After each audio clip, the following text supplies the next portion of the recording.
Ironmouse just became the most subscribed person on Twitch. She's been doing a month-long subathon to raise money for the Immune Deficiency Foundation, a disease she personally suffers from. Today was the final day before subs rolled back and she would settle at number 3 in the world, but her community came together and managed to earn enough to top Kai and take first place. Her and her community did an amazing thing, not only for themselves, but for charity too. Aiden Ross just found out who Ironmouse is, and he had a lot to say. He had absolutely no idea who she is, and he was questioning everything about her. And as rude as it was, I gotta defend the guy here. People don't tend to realize how isolated their spheres of the internet are. I feel like every day I could find a new person with over 1 million followers on YouTube or other random platforms. If you're not invested in a community, you're not gonna know who the head people are. And the guy kinda walked it back when he realized her subathon was for charity. I think the guy was genuinely confused and insulted that a random person came out of nowhere and topped him and Kai and everyone else. As rude as it was, I don't think it was malicious. A contestant has come out and defended the Mr. Beast games. Atozy interviewed the former contestant. He shed light on the conditions of the set as well as other behind the scenes details. It was a great interview, the link's below, but the main stuff to clarify is that yeah, the Vegas set was horribly managed. The production staff Mr. Beast hired had no communication with Jimmy's team, and that led to them basically just waiting around for hours at a time, not sure what to do. He said the people that started the lawsuit were people eliminated round 1 and knew what they signed up for. The only people that he thinks has a viable case were the ones denied necessary medications, and he doesn't know anything about the SA allegations. Himself personally, he enjoyed the games, and after they got out of Vegas, the sailing was relatively smooth. He also vocally called out Rosanna Pansino. He called her a clout chaser, which is an interesting development. Go give it a listen, it's pretty interesting.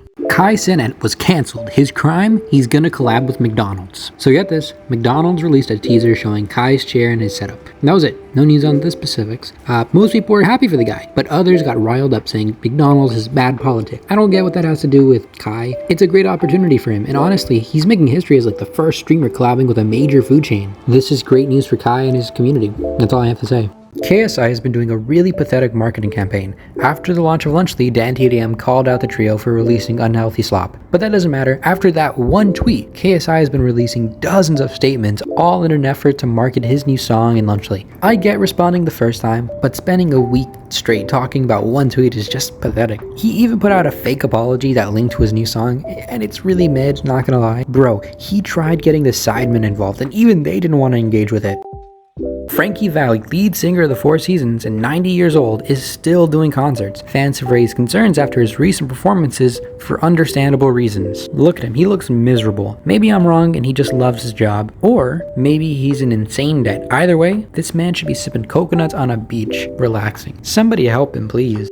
This is the greatest, funniest thing I've ever seen. This streamer paid her mod with feet pics. Maybe it was a joke, maybe she was serious. I'm not sure. Either way, it's absolutely hilarious. Like, dude, buddy, pal, you're telling me a mod is cleaning up the chat doing unpaid labor for feet pics. If you want to apply, I won't judge you publicly, but silently I will, okay?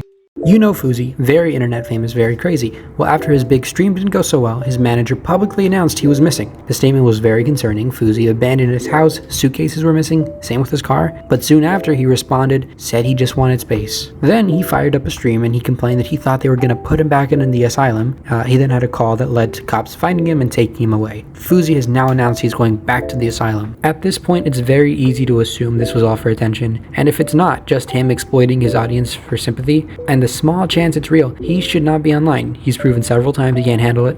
Jack Dorothy was in an accident, and everything about this clip is bad, like really bad. This clip starts with him looking down, texting while it's raining, then he swerves right into the railing, the camera glitches out, and when it turns back on, the first thing you see is the cameraman and his friend standing, bleeding from the top of his head. And I don't mean like a couple of drops. To add insult on injury, he hands the camera back to the bloody friend and starts complaining about his wrecked new car, which I understand, but like, bro, wrap the guy's wounds with something. It was completely his fault.